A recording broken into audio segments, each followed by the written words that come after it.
details of how President of the United States is elected. Amrit Pal, our colleague, is joining us now for that. Amrit. That's right, Shubhendu. It's a very complex process in the US, unlike in India, where the party with the most popular vote gets the election.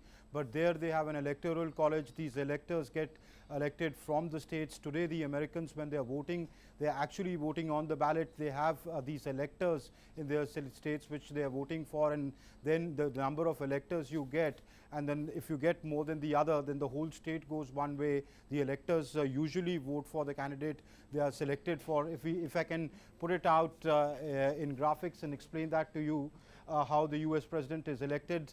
An electoral college comprising of 538 electors is what is going to be elected today as the Americans vote. It's a state-based system. There are 50 states and one federal territory of DC, which will be going to the vote, which is going to the votes right now. It's not the popular vote that decides the winner, but what you get is the number of electors you get in the state. The state-based system, as I said, is not is not by the popular vote. You get the popular vote in that particular state. Every state has a group of electors who are chosen by the political parties for which the Americans are voting today. Each of the 50 states get electoral votes based on their population size. Some states are bigger, therefore they have bigger, more electors. Like the 6 states which have most electors are California. That's the biggest state with the most population. It has 55 electors. Texas has 38. New York has 29. Florida again 29. Illinois 20, and Pennsylvania 20. So these are the big states which have huge electors. 7 least populous states are Alaska, Delaware, Montana, North Dakota, South Dakota, Vermont, and WYOMING, and they have just 3 electors each. It is based on the population size. The presidential candidate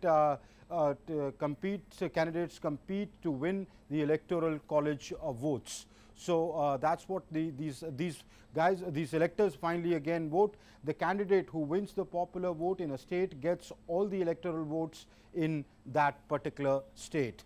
A total of, as I said, 538 electors are elected in the electoral colleges, in the electoral college, and these are the votes which are up for grabs.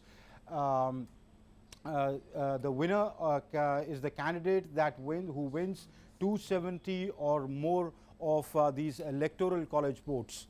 So a candidate who gets 270 or more of these electors' vote becomes the President of the United States. Projected winner is announced on election night itself. That means that the counting process begins right away after voting is over. In the event of an electoral college tie, the House decides the winner.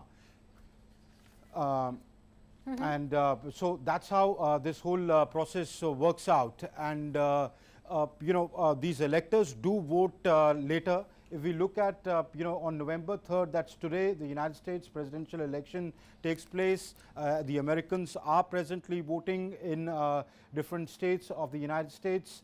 They'll elect the electors on December 14th. That's next month. These electors vote in their states. There are 2 kinds of electors. One are sworn electors. One are the unfaithful electors. Yes. Technically, they can vote wherever they wish to, but generally it is seen of few exceptions vote otherwise. But generally, it is seen they vote for the candidate who they pledge their support to. Congress counts the electoral votes on the on the 6th of January next year, and then on the 20th of January, the inauguration of the new President of the United States is made. So the next term actually begins once the inauguration is done. The President is sworn in. But today, once the votes come in, if it is a clear mandate, we'll get to know by Indian time tomorrow morning or by tomorrow by the day that who the next president of the United States will be. Right. Amrit, thanks very much for taking us through the process of voting and the election of the President of the United States of America.